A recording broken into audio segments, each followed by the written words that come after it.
Morning students. हम carboxylic अम्ल के बारे में डिस्कशन कर रहे थे और हमने मैलिक अम्ल के बारे में जानकारी प्राप्त करी। मैलिक अम्ल को हमने विभिन्न विधियों से बनाया।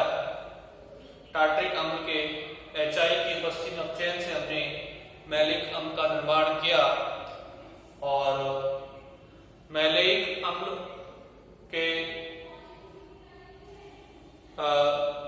गर्म करते हैं जब उसको टर्बोनेस्टोसोफोर की उपस्थिति में वाटर के साथ, तो वो एडिशन रिएक्शन करके मैलिक अम्ल बनाता है। इसके बाद हमने AgO के साथ रिएक्शन कराई ब्रोमोसक्सिनिक अम्ल की, उससे भी हमने इसको प्राप्त किया।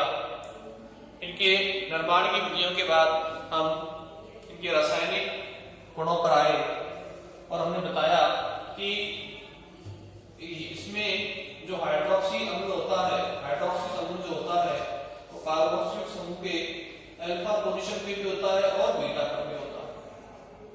ठीक है। और हमने बताया कि जब हम इसको गर्म करते हैं, यानी कि उसका प्रभाव हमने टॉपिक लिया, जब हम इसको गर्म करते हैं तो ये बीटा हाइड्रोक्सी अम्ल की तरह व्यवहार करता है और इससे जल का अणु विलोपित होता है मैलिक अम्ल से, जिससे हमें दो ज्यामितीय समवाय मिलते हैं। एक तो मिलता है मैलिक अम्ल, एक मिलता है फ्यूमेरिक अम्ल। मैलिक अम्ल में से जल का अणु जब बाहर निकलता है तो हमें इससे प्राप्त हो जाएगा मैलिक एनहाइड्राइड। क्या मिल जाएगा? Maleic anhydride. ठीक है। तो लास्ट में मैं आपको बता रहा हूं ताप का प्रभाव। ताप के प्रभाव में हमने देखा इस तरीके से, ये हमने लिया था मैलिक अम्ल,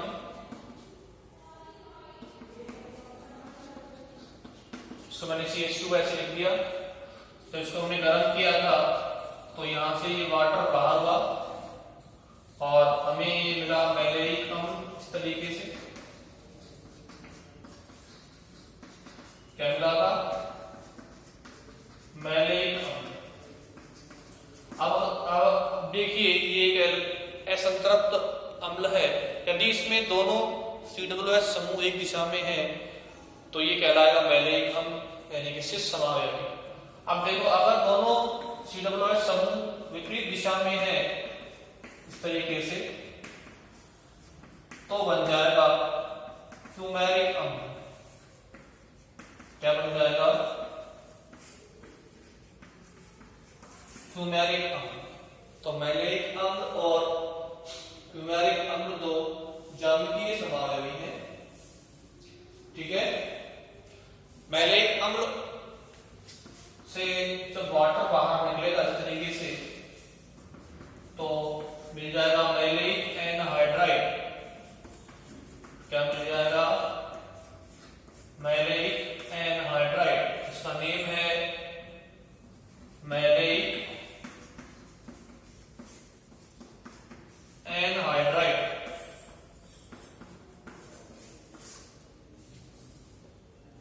ठीक है। तो ये रिएक्शन दिखाओ। एल्कीन क्या दिखाते हैं? ज्यामितीय समानता दर्शाते हैं।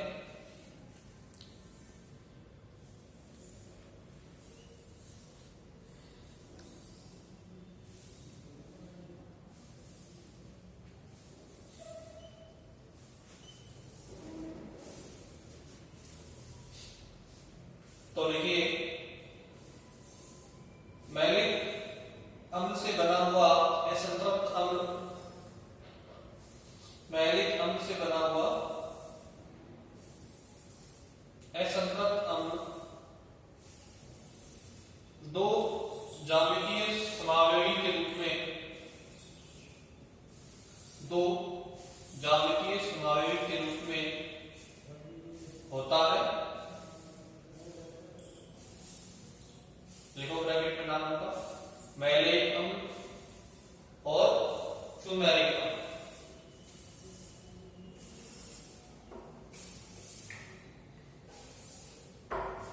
मैलिक अम्ल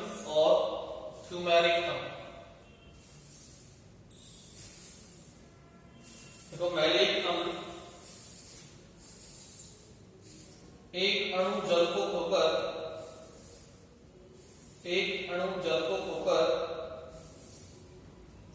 मैलेइक एनहाइड्राइड बना देता है,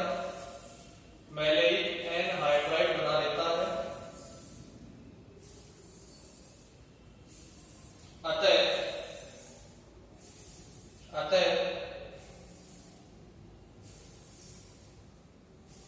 मैलिक अम्ल गर्म करने पर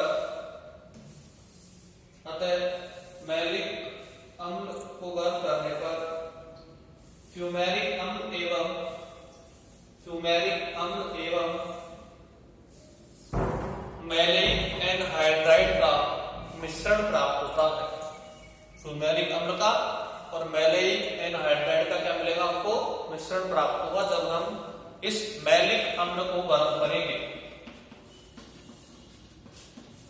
ठीक है, तो मैलिक अम्ल अलग चीज है, मैलेइक अम्ल अलग चीज है।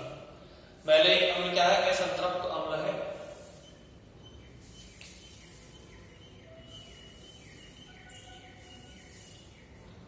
अब ये रिएक्शन आप नोट करिए, बहुत ही इंपॉर्टेंट रिएक्शन है, आने के चांसेस बहुत ज्यादा है।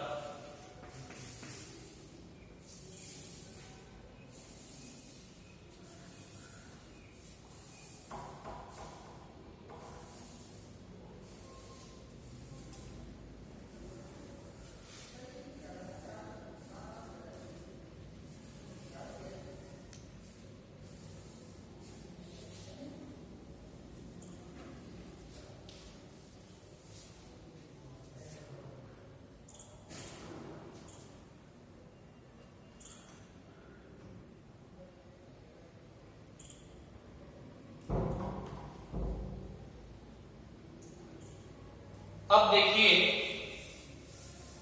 ताप के प्रभाव के बाद अब हम कराएंगे मैलिक अम्ल का अपचयन।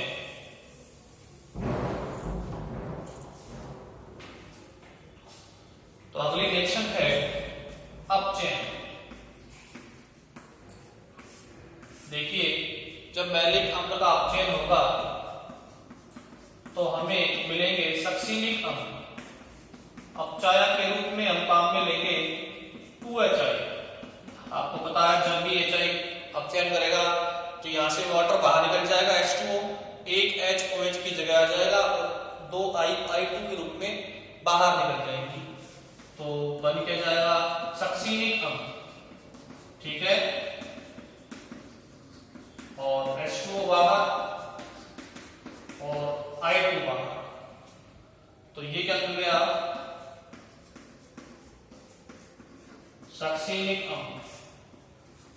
तो मैलिक अम्ल के अपचयन से क्या मिलता है? HI की उपस्थिति में सक्सिनिक अम्ल। अपचायक कौन सा लेंगे? HI। तो लिखिए HI के साथ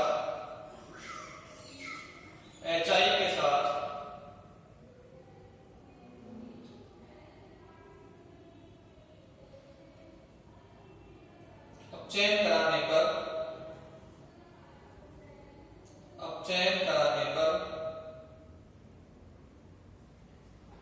सक्सिनिक अम्ल बनता है। और ये रिएक्शन लिख लीजिए आप।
अब देखिए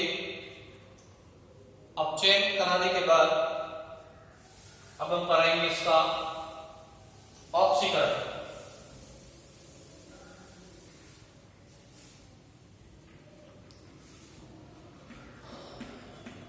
ऑक्सीकरण के अंदर देखिए क्या होगा,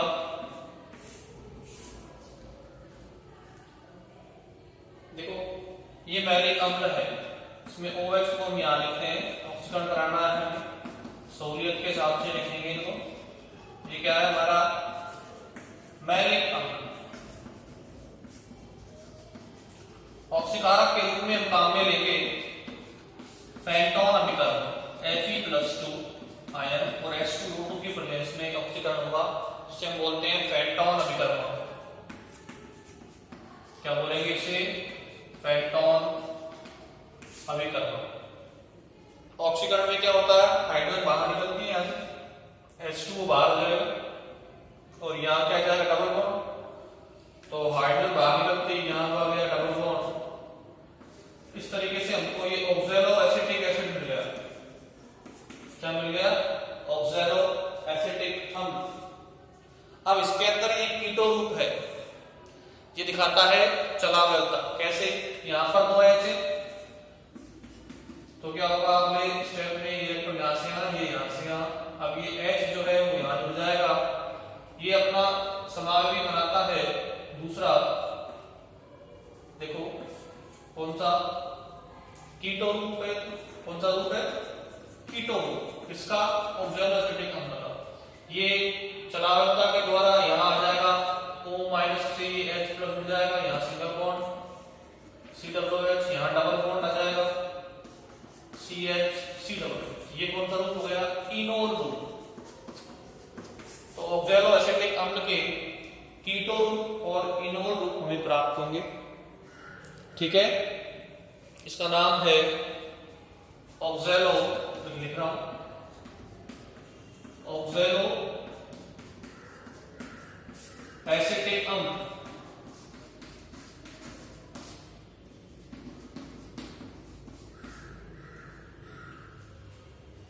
और इसमें कीटो ग्रुप बनता है ऑक्सीकरण के बाद, जब यहां से जब दोनों हाइड्रोजन बाहर निकलेंगे, H2 बाहर जाएगा और यहां जाएगा डबल बॉन्ड, कीटो ग्रुप मिलेगा। अब कीटो के पास में ये अल्फा हाइड्रोजन है, तो कीटो ग्रुप दिखाएगा चलावयता, जिससे वो अपने इनोल ग्रुप में बदल जाएगा। ठीक है, तो लिखिए इसमें सावधानी पूर्वक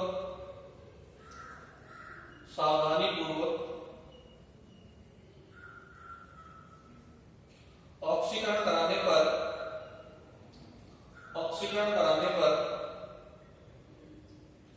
यह ऑक्सैलो एसिटिक अम्ल बनाता है,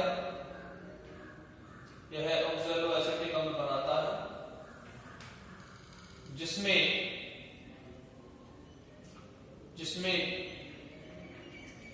चलावयता पाई जाती है,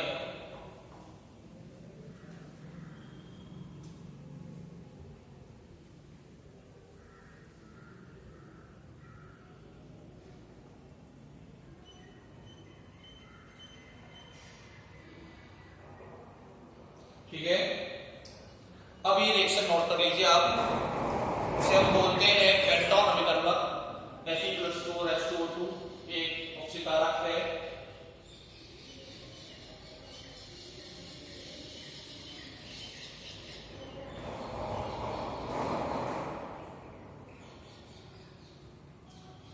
तो फेंटोन अभिकर्मक की प्रेजेंस में जब ऑक्सीकरण होगा तो ऑक्सैलो एसिटिक अम्ल बनेगा। अब हम लेते हैं दूसरा ऑक्सीकारक क्रोमिक अम्ल, जो कि एक प्रबल ऑक्सीकारक होता है और इसमें कार्बन कार्बन बंध का मिलन होता है, CO2 बाहर निकलती है और हमें मैलोनिक एसिड प्राप्त होता है।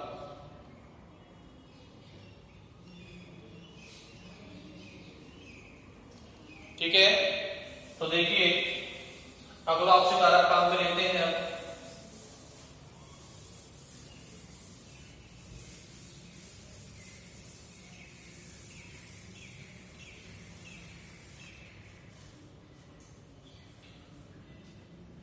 क्रोमिक अम्ल,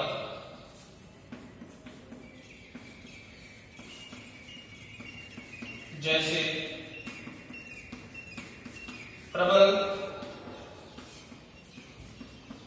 ऑक्सीकारक के साथ क्या मिलता है? मैलोनिक अम्ल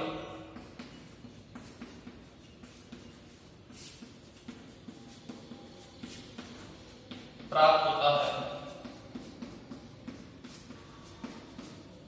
ठीक है, तो देखिए ये हमने लिया हमारा मैलिक अम्ल। इसका जब ऑक्सीकरण होगा पोटेशियम डाइक्रोमेट क्रोमिक अम्ल K2Cr2 के साथ, तो इस ऑक्सीकरण में H2SO4 भी साथ में होगा, दो ऑक्सीजन काम में आएंगे। ठीक है, और ये बॉन्ड ब्रेक होगा, ये वाला और ये वाला, ये हाइड्रोजन तो H2O के रूप में बाहर हो जाएंगे दोनों, और ये CO यहां से एक और एक CO2 के रूप में बाहर, ये दोनों बॉन्ड टूटेंगे, ये वाला CC1 और ये वाला CC1, ये कार्बन CO2 के रूप में बाहर हो जाएगी। भाई यहां से दो हाइड्रोजन निकलेंगे, ऑक्सीजन जब होगा, ये यहां से ऑक्सीजन ले लेंगे, H2O बाहर हो गए। अब यहाँ पर बचा एक O, ये एक O इस CO पे जो कि हमारा मेरा CO, और ये कार्बन फिर इस कार्बन से जुड़ जाएगा और हमें क्या मिल जाएगा? मैलोनिक अम्ल। तो देखो ये कार्बन को हमने इस कार्बन को हमने इस कार्बन से जोड़ दिया, क्योंकि ये बंध टूट गया, ये कार्बन तो बाहर हो गया CO2 के रूप में, तो हमें मिल जाएगा CH2COOH, CH2COOH। ये कार्बन CO2 के रूप में बाहर हो गया और ये हाइड्रोजन H2O के रूप में बाहर हो गए, हमें मिल गया ये मैलोनिक अम्ल। क्या मिल गया? मैलोनिक अम्ल।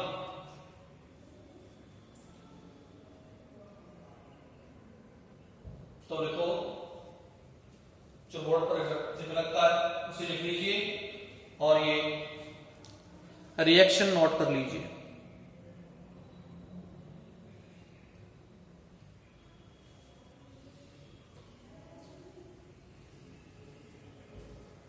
यानी कि क्रोमिक अम्ल जैसे प्रबल ऑक्सीकारक के साथ मैलोनिक अम्ल बनाता है।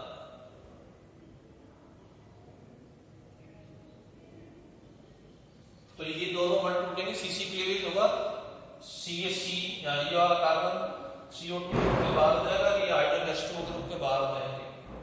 ऑक्सीजन कहां से मिली हमको? ऑक्सीकारक से।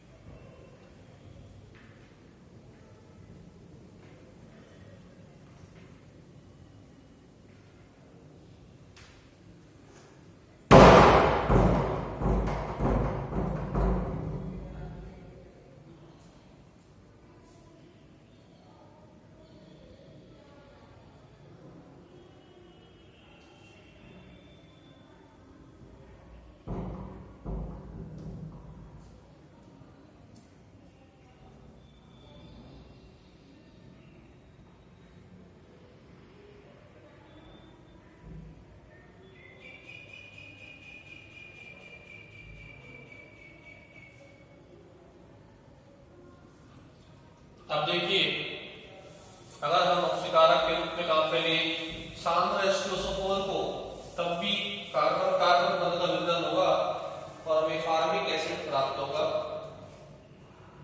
तो ये मैलिक अम्ल है, इसका यदि हमने ऑक्सीकरण कराया सांद्र H2SO4 से, इससे सांद्र H2SO4, तो ये भी एक ऑक्सीकारक है, ये भी CC बॉन्ड को तोड़ेगा। और देखो इसमें क्या होता है, जब ऑक्सीकरण होगा तो हमें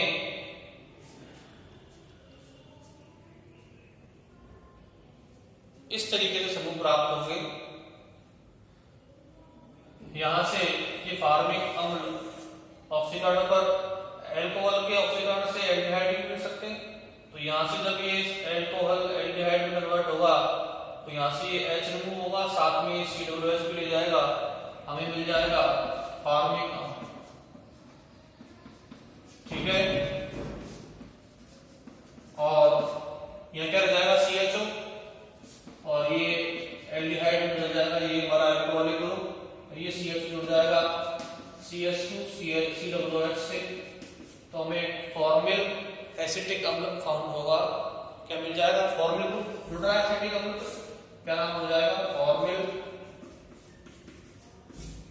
एसिटिक अम्ल।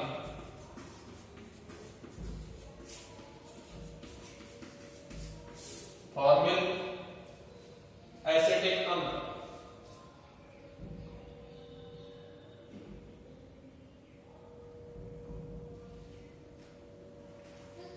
ठीक है, तो देखिए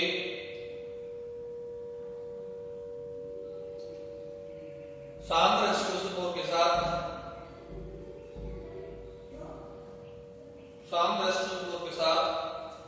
गर्म करने पर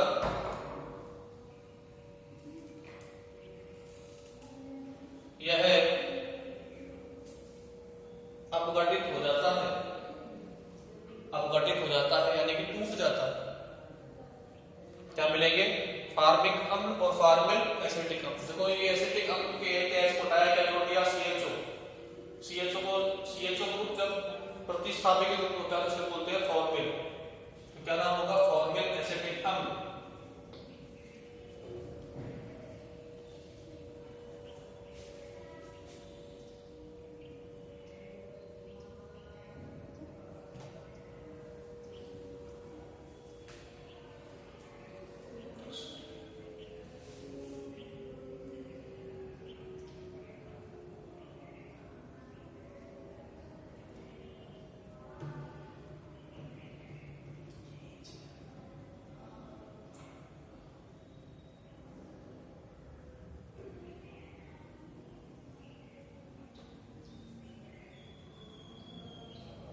ठीक है,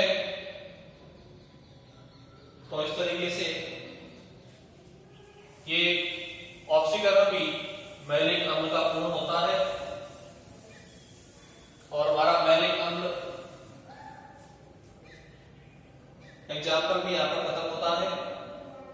अब हम दूसरा हाइड्रोक्सी व्युत्पन्न लेंगे सक्सिनिक अम्ल का, जो है टार्ट्रिक अम्ल।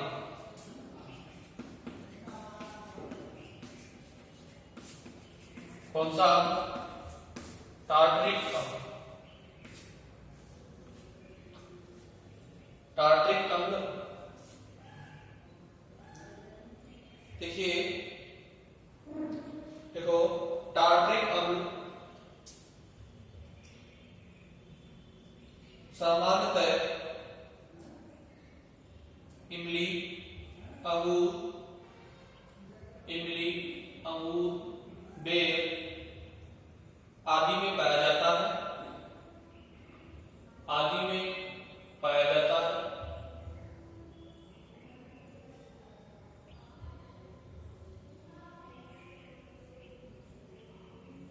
ठीक है।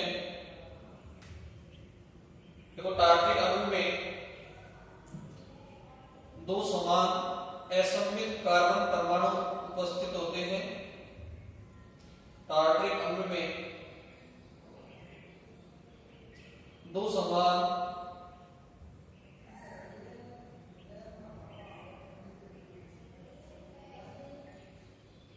असममित कार्बन परमाणु उपस्थित होते हैं।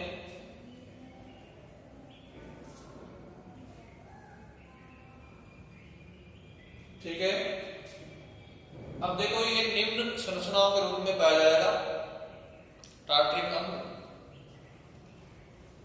देखो मैंने बताया था आपको COOH,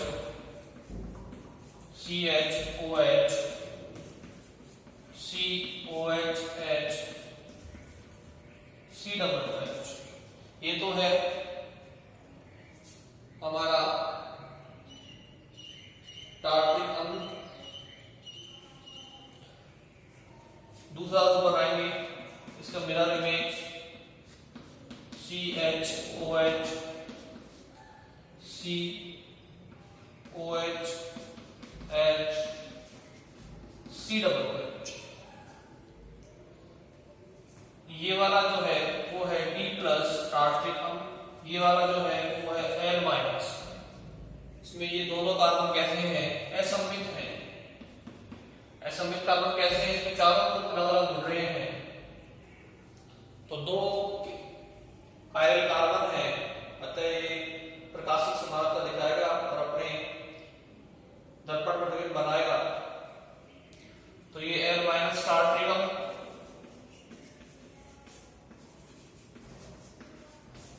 और ये D प्लस टार्ट्रिक अम्ल।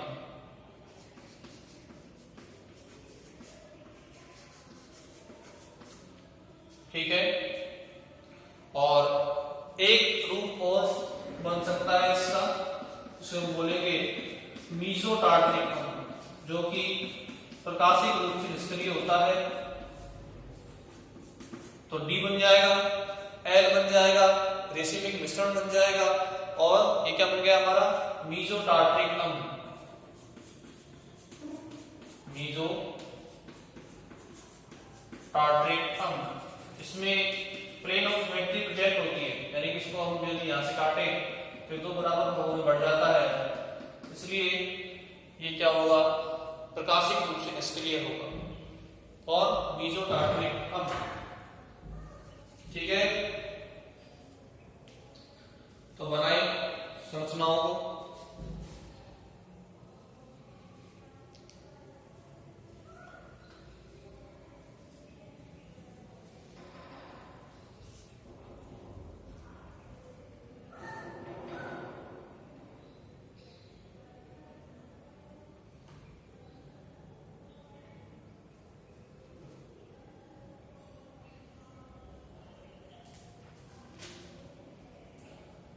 तो तीन संरचनाएं होती हैं, एक तो D और L अमीनो एसिड, फिर एक मीसो और चौथा रेसिमिक मिश्रण।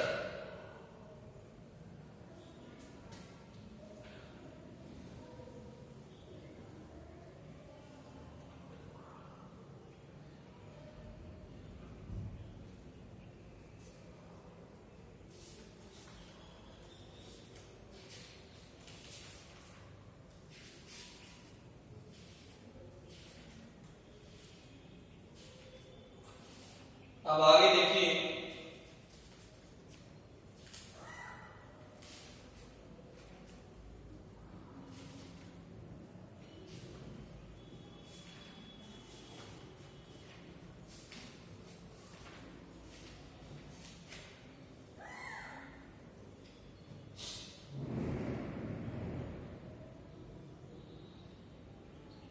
अब आगे हम देखते हैं,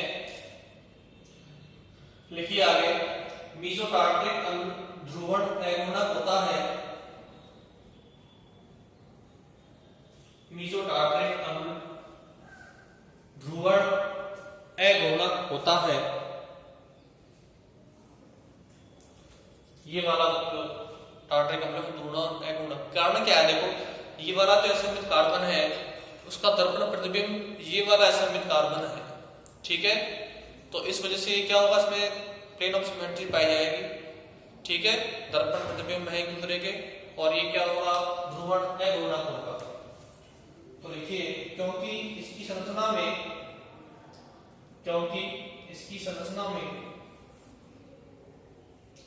एक असममित कार्बन परमाणु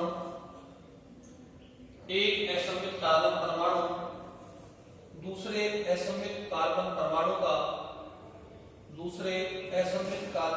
का दर्पण प्रतिबिंब है।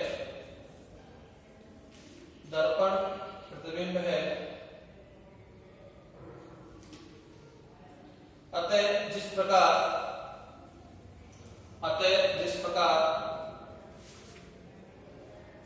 रेसिमिक मिश्रण में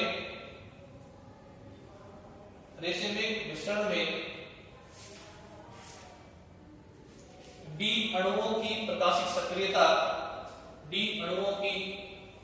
सक्रियता एल अणुओं द्वारा